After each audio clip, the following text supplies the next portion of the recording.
Refinery होण्यासाठी वातावरण आम्ही तयार करू। समर्थनासाठी एक मोर्चा काढला जाईल। रत्नागिरी पर्यटन जिल्हा होण्यासाठी प्रयत्न करू। कोकणातले वातावरण मला देखील माहिती आहे।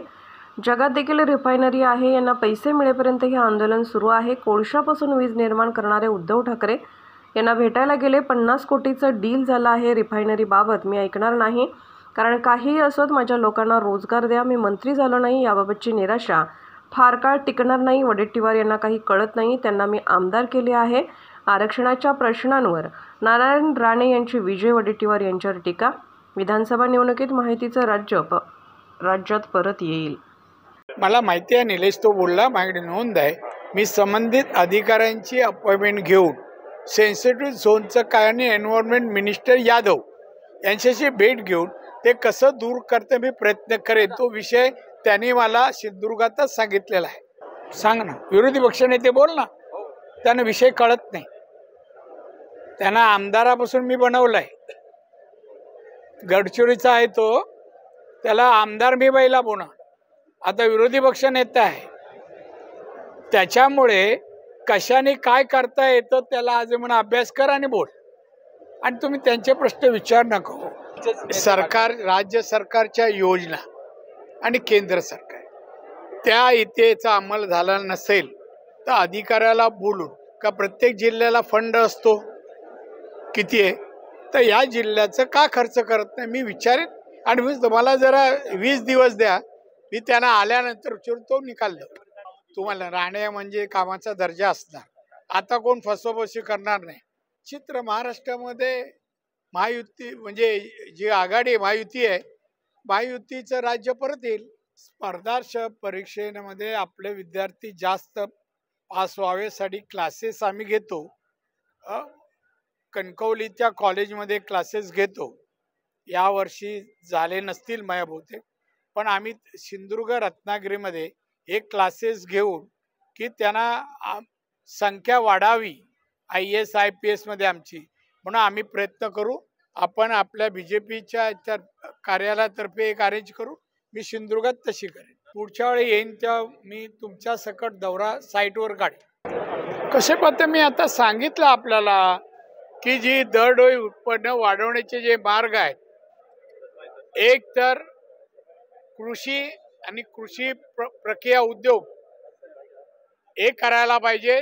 ते स्थानिकांना करण्यासाठी मी माध्यम उपलब्ध करून देईन। कृषी प्रक्रिया उद्योग एक झालं, त्यानंतर इथे उद्योगधंदे वाढले पाहिजेत। स्थानिक तरुणांना इथे नोकऱ्या मिळाव्यात। इथल्या तरुणांनी चांगलं शिकलं पाहिजे। मोठ्या पगाराच्या नोकऱ्या जेव्हा करतील तेव्हाच उत्पन्नामध्ये मोठी भर पडेल।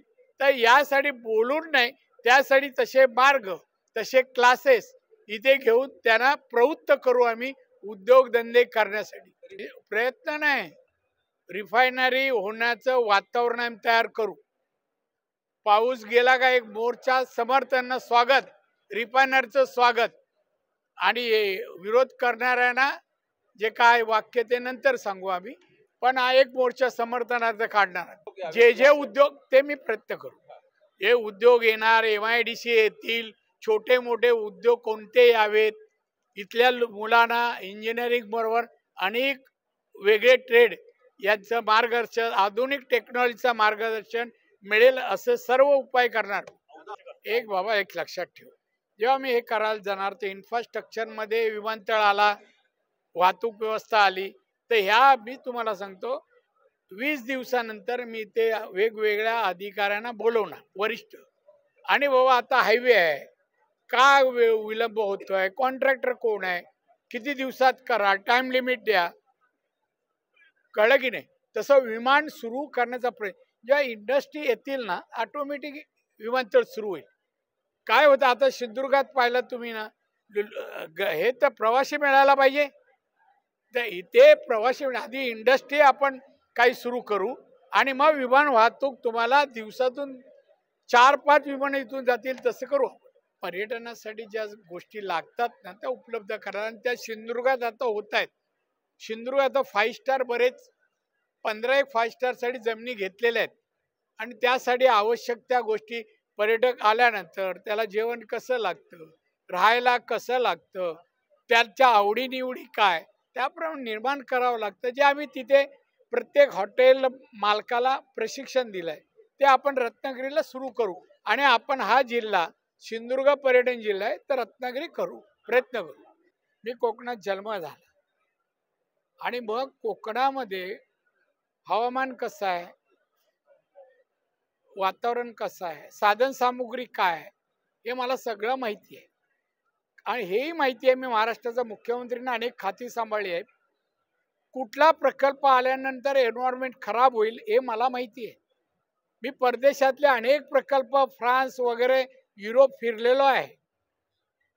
कळलं ना, 50 परदेशी देश पाहिले आणि तिथे हे प्रकल्प आहेत. कोणाचं काय होत नाही. हे यांना पैसे मिळेपर्यंत हे आंदोलन आहे. मी आता वेळ नाही म्हणून सांगितलं नाही. कोळशापासून वीज बनवणारे कंपन्या 50 कंपन्या उद्धव ठाकरेंना भेटायला गेल्या मातोश्रीत. जैतापूर चालू नाही करणार. जैतापूर तुम्ही चालू केलं तर आम्ही कोळशाची वीज कोण घेणार नाही. आमचे कारखाने 50 बंद पडतील. तुम्ही जैतापूर सुरू करू नका. कोणताही कारखाना इथे आणू नका. त्याच्या बदल्यात 50 कोटी रुपये ची तडजोड झाली आणि 5 कोटी ऍडव्हान्स दिले. हे मी हाऊसमध्ये बोललेलो आहे महाराष्ट्राच्या विधानसभेत. हे असे लोकांचा विरोध आम्ही ग्राह्य धरणार. मला तो कारण काही असो मला मान्य नाही. मला माझ्या लोकांना नोकरी द्या, त्यांच्या पोटाला अन्न द्या. मी बाकी काय ऐकायला तयार नाही. आता मी सांगू ना, आता पुढची वर्ष आपल्याला मोजायला लागणार नाही. मला थोडी संधी द्या, मोजायला लागणार. 24 आत्ताच आला रे. तू फार हे आहे रे. काय मला माहित नाही का आता हा जुलै आहे. मी त्यांना आता बोलवणार ना मीटिंग, त्यात रस्त्याचीही असेल, त्यात आपण जाणून घेऊया. पण परत असं होणार नाही. ठराविक महिन्यांमध्ये रस्ता चौपदरी करून दर्जेदार व्हावा हे आपण